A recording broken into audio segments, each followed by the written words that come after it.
मला असं वाटतं राज ठाकरे हे यांनी पक्ष स्थापन केला त्याच्याही आधीपासून आपण राज ठाकरे यांचे निकटवर्तीय म्हणून आम्ही पाहत होतो किंवा त्यांचा सहवास तुम्हाला लाभला, त्यांची साथ तुम्हाला लाभली. त्यानंतर पक्ष उभारणी असा एक मोठा निर्णय त्यांनी घेतला. पक्ष उभारताना आणि पक्ष मला असं वाटतं उभारल्यानंतर तो सस्टेन करणं किंवा त्याची धोडगौड ही चालू ठेवणं, लोकांपर्यंत सतत पोहोचवणं, ह्या सगळ्यामध्ये तुमचा देखील महत्वाचा रोल आहे आणि तो आम्ही पाहत असतो. म्हणजे तुमचा खारीचा वाटा असं म्हटलं तर वावगं ठरणार नाही. तर ह्या सगळ्या साधारण 20 वर्षाच्या प्रवासाकडे आपण मागे वळून कसे पाहता? अ, मला असं वाटतं की खरं सांगायचं तर 20 वर्ष अशी म्हणजे एक गोष्टी घडत गेल्या आणि 20 वर्ष संपली. पण 20 वर्षात भरपूर शिकायला मिळालं. पक्षाने मला खूप काही दिलं. मी अत्यंत समाधानी आहे. ज्या ज्या जबाबदाऱ्या मला साहेबांनी दिल्या त्या पार पाडण्याचा मी माझ्या पद्धतीने प्रयत्न केला. अनेक वेळेला अपयशी पण ठरलो असेन, काही वेळा यशस्वी पण झालो असेन. पण माझे प्रयत्न हे 100% प्रामाणिक होते आणि ते मी केले. आणि मला वाटतं पक्षाचा प्रवास म्हटलं तर 20 वर्षात ज्या पद्धतीने पक्ष अजून वाढायला पाहिजे होता किंवा जे यश मिळायला पाहिजे होतं ते कदाचित नाही आहे. ही तर गोष्ट मान्य केलीच पाहिजे.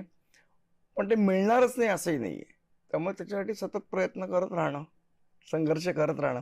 शेवट 20 वर्षात आम्ही संघर्षाचं राजकारणच केलं आहे. त्यामुळे संघर्ष काय आम्हाला नवीन नाही, तो 5वीला पुजलेला आहे आणि तो करत राहू. खरं तर पहिल्याच फटक्यामध्ये तुमचे 13 आमदार हे निवडून आले होते पक्ष स्थापनेनंतर 2009च्या निवडणुकांमध्ये. त्यानंतर साधारण असा अंदाज वाटला होता सगळ्यांना की आता हे 13चे दुप्पट होतील किंवा ही संख्या वाढत जाईल. मात्र कालांतराने आपण पाहिलं की हेच आमदार हे दुसऱ्या पक्षांमध्ये उड्या मारून गेले.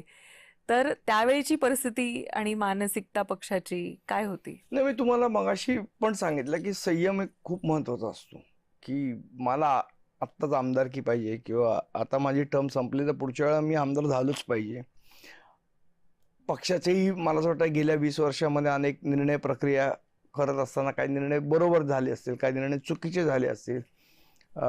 बऱ्याच गोष्टी या राजकारणात होत राहतात, चढ उतार होत राहतात. शेवट तुम्हाला शिकावं लागतं त्यातनं. ठीक आहे, चांगले दिवस असतात तर वाईट दिवस असतात. आपल्याही घरी या घटना घडतात. घरी काय रोज श्रीखंडपुरी नसते, कधीतरी मीठ पण खावी लागते.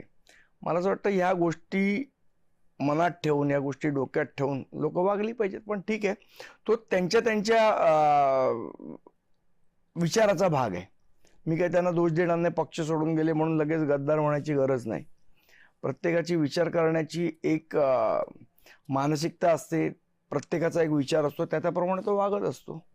त्यामुळे ठीक आहे, आमच्या शुभेच्छा आहेत. शेवट आमचे सहकारीच होते ते.